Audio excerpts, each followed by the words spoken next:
Make sure that if you want to exorcism, you have authority from the Lord Jesus, because God's power silences every enemy.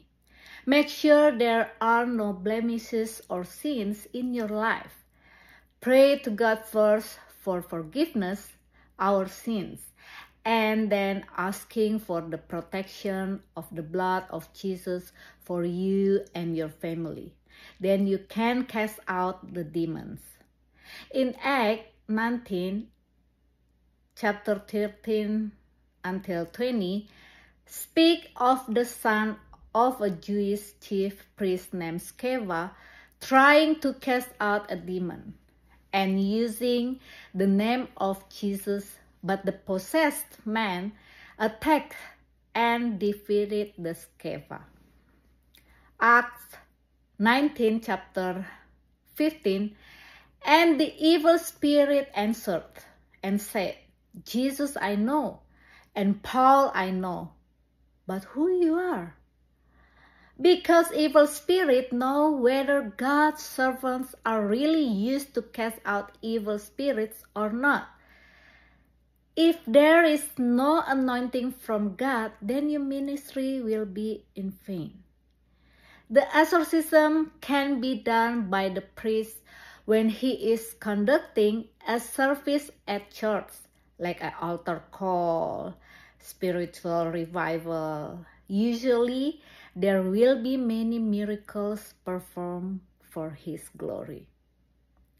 The exercise carried out by God's servants increases the praise of worship and certain points of prayer when going to spiritual warfare.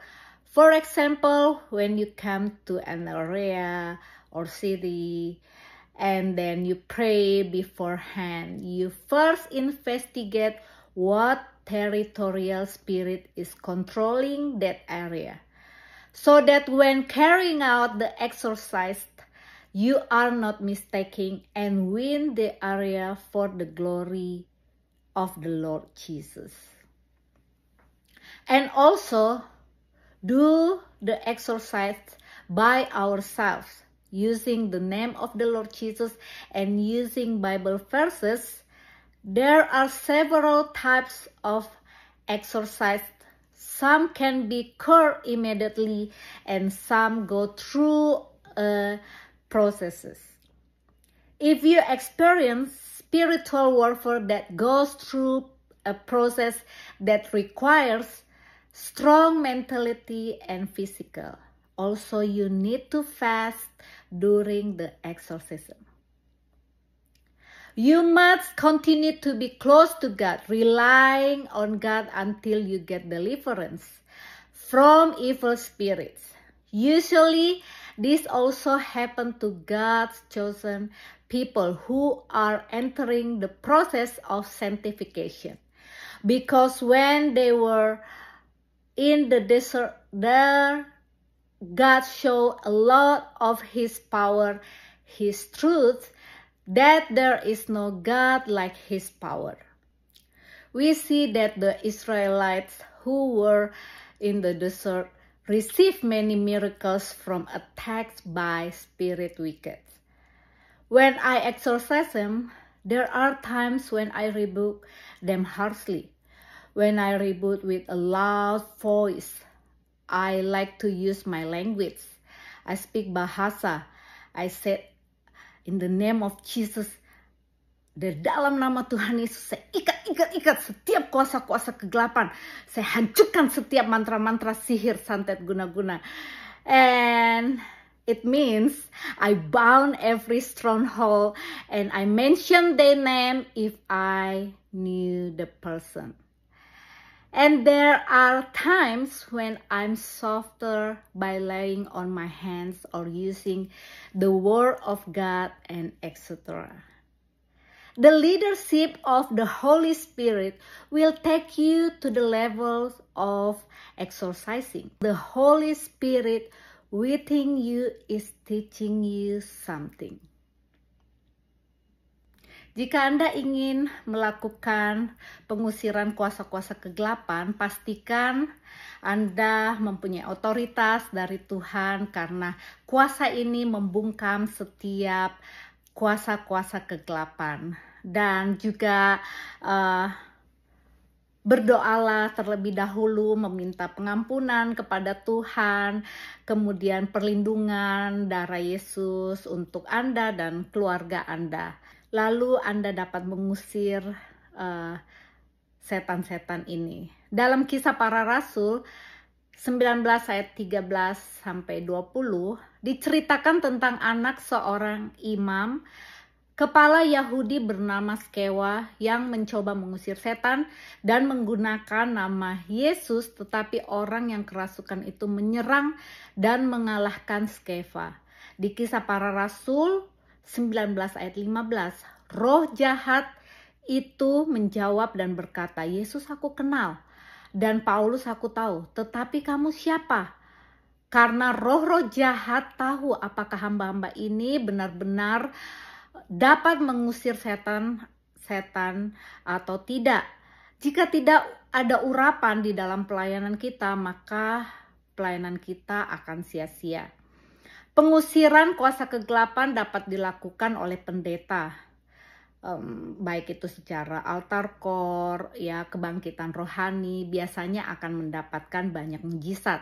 Pengusiran kuasa kegelapan juga dapat dilakukan oleh hamba Tuhan, dan dia biasanya masuk di dalam pujian penyembahan lebih lagi, dan ada pokok-pokok doa yang tertentu ketika melakukan peperangan rohani. Misalnya ketika datang ke suatu daerah atau kota, lalu berdoa di tempat tersebut. Sebelumnya itu pasti menyelidiki dulu ada kuasa-kuasa apa yang berkemah di tempat tersebut. Dan ketika melaksanakan pengusiran kuasa kegelapan, Anda tidak salah dan memenangkan daerah tersebut untuk kemuliaan Tuhan Yesus. Dan juga melakukan pengusiran kuasa kegelapan dengan kita sendiri, dan kita juga bisa menggunakan ayat Alkitab, dan ada beberapa jenis pengusiran kuasa kegelapan yang bisa langsung sembuh, dan ada juga yang melalui proses. Jika Anda mengalami peperangan rohani yang melalui proses yang membutuhkan mental dan fisik yang kuat, dan Anda juga perlu mengambil puasa.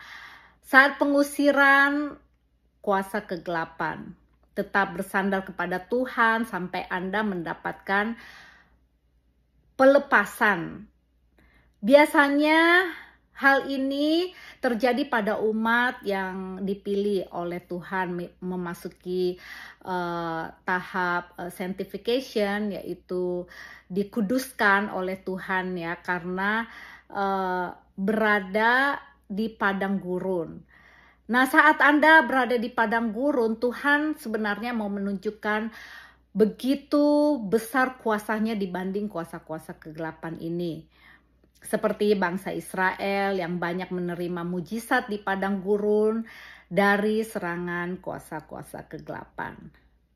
Ketika saya melakukan pengusiran kuasa kegelapan, saya tuh melakukannya kadang dengan keras. Kalau saya tahu namanya, saya biasanya tahu gitu namanya, dan saya langsung berdoa gitu, saya bahasa roh, lalu saya bilang, saya ikat, hancurkan mantra-mantra sihir, santet, guna-guna gitu. Saya sebut namanya, saya terus bahasa roh, saya terus perangi gitu. Saya minta terus kekuatan nama Roh Kudus. Kadang tuh iblis tuh saya udah lihat, udah berasa, udah rohnya gitu, spiritnya gitu terus mau menyerang gitu kan. Tapi saya terus bahasa roh, saya terus gitu tengking gitu. Nah, sehingga mengalami kelepasan. Kadang juga dengan cuman saya berasa badan saya diserang oleh kuasa kegelapan, saya memakai ayat-ayat Alkitab, dan saya menumpangkan tangan kepada badan saya, dan ya ada yang langsung bisa sembuh, ada juga yang melalui proses. Roh Kudus akan membawa Anda ke level-level pengusiran kuasa kegelapan. Karena Roh Kudus selalu akan mengajari Anda untuk berperang.